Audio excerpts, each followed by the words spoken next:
Right, at the end of the last video we had the program running. Just a quick bit of advice on closing it. What we did was type in a name and click Start Quiz. Now what you might have is that, and you close it, you might think that's program over. It's not, because this other window is still open. Now that could have gone to the background, so we need to close that as well. Wherever it is, we need to close that as well. Then we get back to our normal VB screen.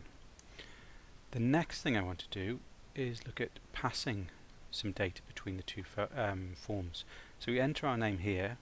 The aim is to pass that name to the quiz question form. So we'll do a label on here that says welcome. Whatever name you typed in on the other form, it will appear here. There's different ways of doing that. I'm going to do it using a variable, which might not be the best way, but it demonstrates how you can assign variables from one form to another. So on quiz questions, this is the destination form, I need to create a variable.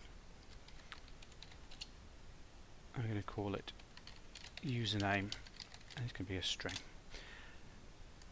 Now you'll notice that the first thing I did was type the word public. Public is similar to local global variables. You remember with console applications we could create either local variables which were only existed within a particular subroutine, or global variables which were viewed or existed throughout the whole program.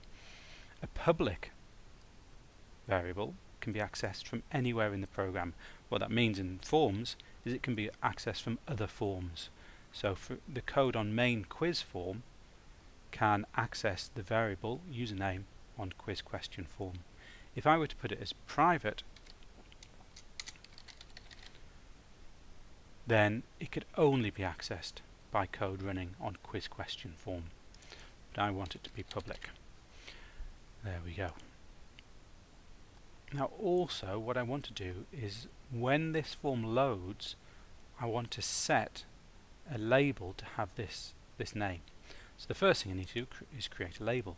So I've gone back to quiz question and I've clicked on label. I'm just going to put it over here. Now at the moment I don't want to do a lot to it, except I'll keep the name so we can see it. That's probably easier. The only thing I want to do is to change its name to make it a sensible name. Label, I'll call it username. So now this is called label username. It's just got label to text. Now, when this form loads, so I'm going to go to my quiz question events. Remember, it's an event driven. So I'm going to go to quiz question event, and the event that I want is load. What that means is when the form first opens up, it does something. And what I want to say is that the label username dot text, that's the property. So this is the control, this is the property. It's going to get the value of, let's say, welcome username. So all this string, welcome, space, and the string, whatever's in username, will go into that label user text. Right, now I need to send it the data. Now I send it the data in main quiz form. The important thing here is when to do it. You might think I'll do it when I click the button, but no. We're going to do it when we enter the text. So I'm going to double click on the text box, and this gives me the event text changed. So when the text is changed, what I'm going to do is say that the form quiz question with the variable username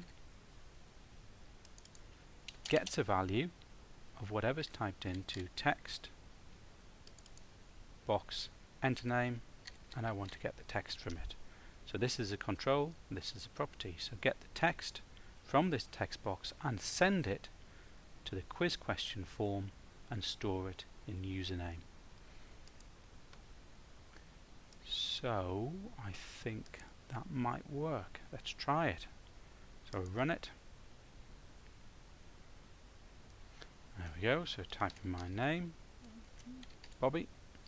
Start the quiz, and it says welcome Bobby. So I've passed the data between the two forms. That's what that's showing me. The last thing I'm going to do is when I click on the start button, I'm going to open the quiz question, but I'm also going to hide the other form. That is the form I want, but because I'm in that form I can't refer to it, if you like, in the third person. I've got to say me. So hide me, and me at the moment is main quiz form. So what this should do is remove that problem of this form. When I click this, will hide. If I move it, it's gone. It does cause a bit of a problem because then I can't close it, but that's fine because I can go to here and just stop debugging.